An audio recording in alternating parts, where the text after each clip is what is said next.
quando tu percebeu que o movimento feminista, vou usar moderno, esse recente, não tava mais se identificando com ele, você foi procurar o que as feministas raiz tinham escrito, você foi buscar o que era o primeiro movimento para entender? Porque eu imagino que as primeiras feministas, elas não estariam muito de acordo com o que tá acontecendo agora. Definitivamente não. Por quê? Tá, primeiro, é impossível falar de feminismo sem citar Simone de Beauvoir. Provavelmente a minha mãe sabe quem é, sei lá, sua mãe, a mãe deles, enfim. E O Segundo Sexo, o segundo volume dela é excelente. Ele é muito bom. Porque faz uma análise rigorosa e cruel acerca da condição das mulheres femininas burguesas da época. Tá? Era uma análise acerca da condição da mulher que tinha tudo o tempo todo, que não era provada, contestada. Eram mulheres mimadas, que tinham tudo o que precisavam. E ela conclui que, devido à falta de estímulo intelectual e à maturação no ambiente público e profissional, essas mulheres se tornavam mimadas, infantis, dependentes e tiranas no ambiente doméstico. Ela tem uma frase que é mais ou menos assim: a jovem tudo quer porque nada depende dela. Quando uma pessoa tem tudo nas mãos o tempo todo, ela não tem a percepção do quão difícil é chegar em determinado objetivo. Alcançar determinada meta. Então ela escreveu uma crítica a um grupo específico de mulheres, é isso? Inclusive, ela foi chamada de misógina na época. Isso quase ninguém sabe. Ela foi chamada de misógina, que ela odiava a natureza das mulheres, que ela odiava as mulheres. Entendeu? Mas, na verdade, ela estava contestando e pensando, nossa, nós queremos algo melhor para as mulheres e para a sociedade como um todo. E para os homens, inclusive. Porque ela entendia que o homem e a mulher eram carcereiros um do outro. Ela nunca fez uma análise de que os homens eram opressores. Ela nunca fez uma análise de que os homens eram maus intrinsecamente. Que eles só estavam ali para prejudicar as mulheres, explorá-las de alguma forma. Nunca. Ela não fez isso. Se alguém usa de Simone de Beauvoir pra falar que ela é a raiz de todo o mal do feminismo, tá mentindo. É porque não leu a obra dela. Eu li a obra dela. E é muito boa. E é impressionante, assim, o quão rigorosa e analítica ela é. Ao ponto de tu sentir, às vezes, tocado, ultrajado, sabe? Porque o que ela faz, inclusive, é tão bom que serve pra qualquer pessoa hoje. Essa é uma das concepções que eu tenho. Quando alguém tem algo pra dizer que é bom de verdade, ele não serve só pra um grupo. Ele serve pra humanidade inteira.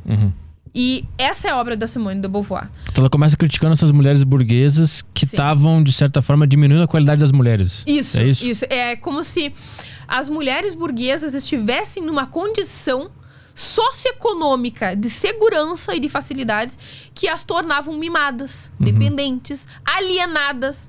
Inclusive, essa é uma das razões do porquê que eu defendo que as mulheres não podem ser donas de casa. E hoje em dia quase ninguém defende isso.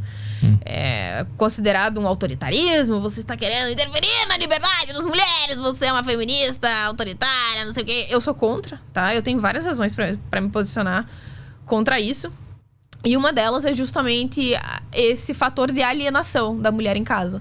Em que ela tem uma rotina. E eu não tô nem me referindo à mulher que tem filhos, tá? Porque ter filhos realmente te demanda muito trabalho, muita dedicação. Mas em relação a uma mulher que simplesmente fica em casa, tá? E o marido vai lá e pega o batente no mundo público. Por mais que as pessoas digam que trabalho doméstico é trabalho, e eu concordo que é, ainda assim é a sua casa. São as suas roupas. É a pessoa que tu ama. É o seu teto.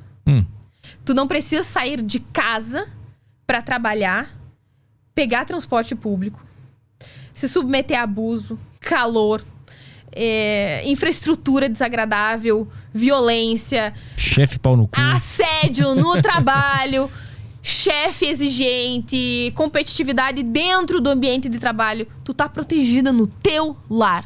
É a sua casa, são as suas coisas. É o seu bichinho de estimação, são as suas roupas, os seus utensílios, é a sua decoração que você escolheu pra si.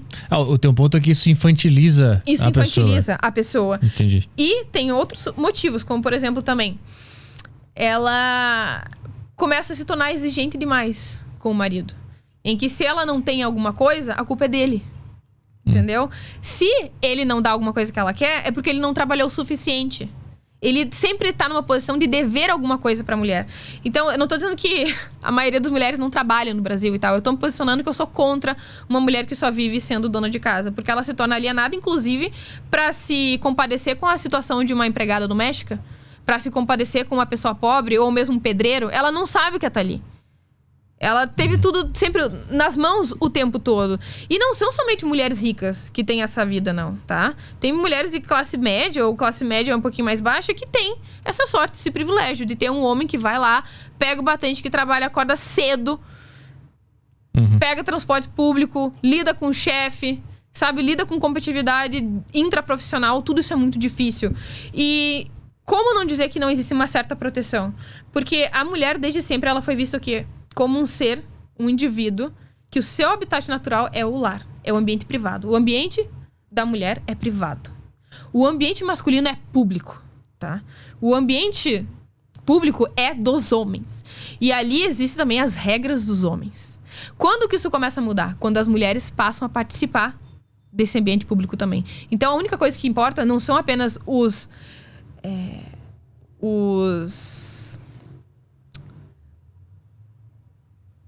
me sumiu da mente. O posicionamento e as regras masculinas. Não, por exemplo, acerca do abuso sexual, tá? O abuso sexual, para algumas pessoas, ele é entendido assim: se a mulher não estivesse em casa, isso não teria acontecido. Se a mulher estivesse em casa em determinado período, isso não teria acontecido. Isso progressivamente vai empurrando as mulheres pro lar. Por quê? Porque eles entendem que o ambiente masculino é público, o ambiente público é dos homens. E que se tu tá lá, tu tem que submeter às regras deles. Esse é o conceito.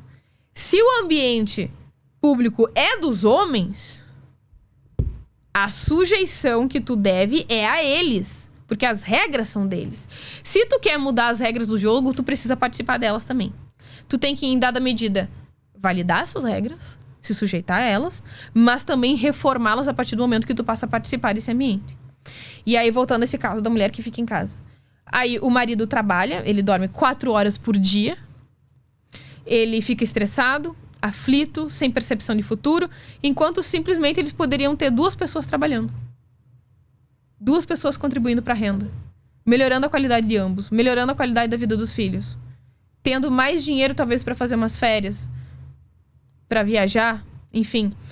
E aí vai ter gente que vai dizer: ai, mas ela tá cozinhando, ela tá limpando e tal. Tá, os 2 podem fazer isso. Os 2 podem limpar, os 2 podem cozinhar, os 2 podem dividir as tarefas domésticas. E eu penso que existem algumas mulheres que, compreensivelmente, não vão querer trabalhar em segundo emprego, em subemprego. Subemprego é terrível. Eu já trabalhei em subemprego, é uma das piores experiências que eu já tive na minha vida. É compreensível que alguém não queira se sujeitar a isso.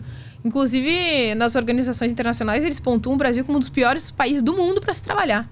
As condições aqui são péssimas. E aí eu vou julgar uma mulher que ela não quer trabalhar numa condição de merda dessa? Mas a gente tem que analisar que a única pessoa que tem direito a escolher não fazer isso é a mulher.